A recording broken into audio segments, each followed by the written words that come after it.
janji Allah kepada orang yang berdoa. Makanya doa itu benar-benar senjata orang mukmin, melebihi senjata apapun yang dimiliki oleh seseorang. Paling dahsyat itu kalau punya doa. Jadi kalau orang yakin kepada Allah, maka dan keyakinan dia kepada Allah lebih besar daripada keyakinan dia kepada apapun, maka selama dia masih bisa berdoa kepada Allah, dia tenang. Ada masalah dikit, oh Ilahi. Ada masalah dikit, Ilahi. Ada masalah dikit, Rabbi. Terus saja. Ada masalah sepele apapun, minta ke Allah. Ada masalah apapun, minta ke Allah. Dan kata Nabi, janganlah kalian menjadi lemah dalam berdoa, karena sesungguhnya tidak akan binasa seseorang selama dia masih berdoa kepada Allah. Itu hadis Nabi dari Aisyah. Janganlah kalian menjadi lemah dalam berdoa, artinya jadi pundung, jadi putus asa dalam berdoa, karena tidak akan binasa seseorang selama dia masih berdoa kepada Allah Subhanahu wa taala.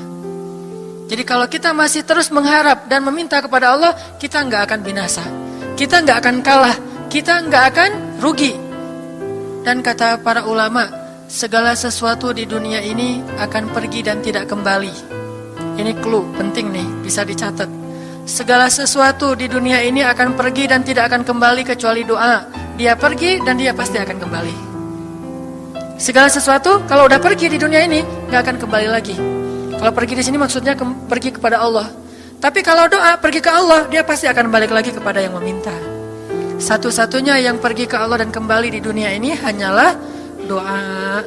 Makanya ayat ini kalau kita kasih judul adalah janji Allah kepada hambanya yang berdoa.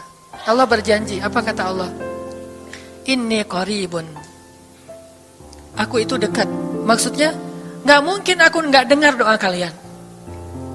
Begitu kita berdoa, kita pikir, Allah dengar gak ya? Jangan-jangan kok doa saya belum diijabah, kayaknya Allah gak dengar yang kemarin, saya harus keraskan lagi suara saya.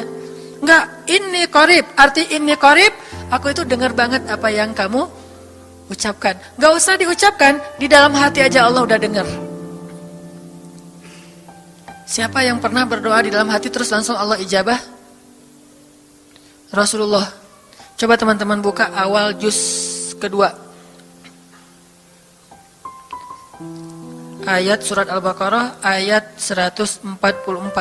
Itu gara-gara Nabi ada harapan di dalam hati tapi gak berani ngomong gitu ke Allah. Cuma dipendam di dalam hati doang.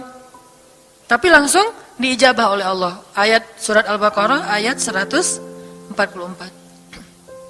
Allah berfirman, Qad nara taqalluba wajhika fis samaa فَلَنُوَلِّيَنَّكَ قِبْلَةً تَرْضَاهَا فَوَلِّ وَجْهَكَ شَطْرَ الْمَسْجِدِ الْحَرَامِ وَحَيْثُ مَا كُنْتُمْ فَوَلُّوا وُجُوهَكُمْ شَطْرَهُ وَإِنَّ الَّذِينَ أُوتُوا الْكِتَابَ لَيَعْلَمُونَ أَنَّهُ الْحَقُّ مِنْ رَبِّهِمْ وَمَا اللَّهُ بِغَافِلٍ عَمَّا يَعْمَلُونَ.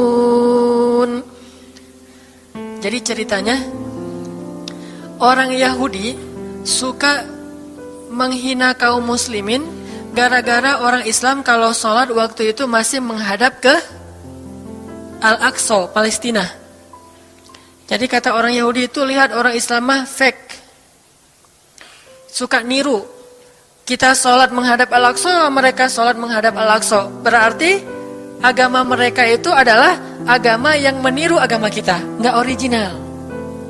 Sering diperolok-olok, setiap kaum muslimin sholat dihina sama mereka. Akhirnya Nabi ngerasa sedih. Wah, gimana ya caranya? Sehingga setiap sore Nabi berdiri di suatu bukit, kemudian lihat ke langit. Cuman nggak ngomong, gini aja ke langit. Membatin, bayangin. Pernah nggak teman-teman membatin ke Allah? Ini yang harus kita coba lakukan. Belajar membatin kepada Allah. Itu romantis banget. Jadi duduk sendiri. Allah, ngomong gitu dalam hati. Dan yakinlah ini qarib, Allah tuh dengerin. Jangan pikir, saya kayak ngomong sendiri, kayak orang kurang waras. Enggak, Allah itu mendengar. Jadi kita batin aja sama Allah, ngomong dalam hati, ya Allah, saya tuh lagi gini, ada masalah. Ngomong dalam hati kita, please Allah, please, gitu ya. Nah, itu kalau kita membatin, inni qaribun wa asirru qaulakum aw ijharu bih innahu alimun bidzatis sudur.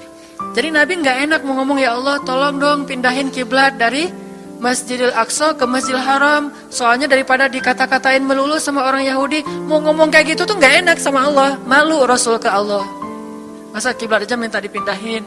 Akhirnya Nabi cuma ngelihat ke langit aja tiap hari. Udah selesai, pulang. Besok lihat lagi ke langit. Turunlah ayat ini. Sesungguhnya kami telah melihat bagaimana kamu selalu menengadahkan wajahmu ke langit. Maka kami palingkan kiblat ke arah yang kamu sukai. Coba lihat. Turun wahyu untuk merespon doa Nabi yang bahkan belum diverbalkan, belum diucapkan dengan kata-kata, tapi Allah udah ngerespon. Gimana caranya biar kita bisa kayak gitu? Lihat seorang cewek cantik, kayaknya kerudungnya soleha gitu ya, kuliahnya di UIN misalnya atau di pesantren mana gitu. Ternyata pas kita tanya-tanya ke teman-teman kita, oh dia tuh lagi belajar Al-Quran di masjid, sekarang lagi hijrah banget, bahkan udah hafal juz amma, juz 30, Masya Allah. Terus dalam hati, aduh, ini kayaknya cocok menjadi ibu bagi anak-anak saya. Wih. Tapi dalam hati kan nggak berani ngomong nih. Tiba-tiba dapat berita, dia masih jomblo juga loh, belum ada apa-apa, nggak ada ikatan sama siapa-siapa. Oh gitu, membatin lagi, ya Allah, bisa nggak ya saya datang ke rumah dia? Tiba-tiba kita ngelewat, ketemu dia lagi benerin motor, lagi parkir motor depan rumah dia. Si Neng itu ternyata rumahnya di sini. Ternyata tetangga. Ada aja jalan tuh Allah mempertemukan. Allah tahu isi hati kita. Bisa nggak caranya sespontan itu? Gampang. Pengen sesuatu, Allah kasih. Padahal kita belum minta. Ini kan keajaiban doa nih. Cuman kita seringnya ngerasa udah minta berkali-kali kok nggak dikasih-kasih. Kita belajar sekarang. Rasul nggak usah minta pakai verbal, cuman membatin doang dalam hati, Allah udah ngasih. Pernah nggak teman-teman ngerasa kayak gitu? Ada kepengen sesuatu, tiba-tiba terwujud. Pernah kan? Tapi kepengennya yang baik-baik. Pengen misalnya, aduh, saya pengen banget umroh, cuman mau ngomong kayak gitu mah, saya mah orangnya kayaknya nggak mungkin bisa umroh kalau ngandalin harta. Orangnya nggak mampu, kerjanya juga pas-pasan, gimana mau umroh, untuk makan aja susah. Tapi pengen banget dalam hati kita. Dan itu rindunya tuh rindu banget. Setiap kali ngelihat video atau tayangan di TV tentang umroh dan haji, menitikkan air mata. Saking kangennya ke Baitullah. Allah tahu itu dalam hati kita. Tiba-tiba ada jalan. Ada aja jalannya. Dan bisa dikasih sedekah, bisa juga hadiah, bisa juga door prize, bisa juga macam-macam. Pokoknya ada jalan aja, tiba-tiba bisa umroh. Dan saya sering banget membawa orang umroh. Di antara jamaah itu selalu ada 1 atau 2 orang yang umrohnya itu miracle, keajaiban dari Allah. Ketika saya cari tahu alasannya apa, ternyata emang dia dari dulu pengen banget umroh. Cuman nggak bisa ngandelin hartanya, Allah kasih jalan yang lain. Bukankah Allah itu memampukan yang diundang, bukan mengundang yang mampu? Kan itu yang sering kita dengar kan? Allah tidak mengundang yang mampu, tetapi memampukan yang diundang. Kalau udah Allah undang, pasti mampu. Kalau Allah nggak ngundang, walaupun dia mampu nggak akan bisa. Jadi Allah bukan mengundang yang mampu, tetapi memampukan yang diundang. Sehingga kita kalau hati kita kayaknya pantas diundang, Allah undang tuh. Begitu juga dalam urusan rezeki. Aduh, saya pengen kerjaan yang kerjaannya itu lebih halal, lebih nyaman, bisa sholat berjamaah tepat waktu, ada waktu juga buat keluarga, bisa juga berdakwah ke teman-teman. Akhirnya membatin kita itu karena kuat banget, Allah wujudkan. Ini artinya Allah qaribun, Allah maha dekat. Sehingga kalau kita pengen doa kita itu powerful, belajar dari as-siqah billah. Tips pertama adalah as-siqah billah. Percaya deh sama Allah.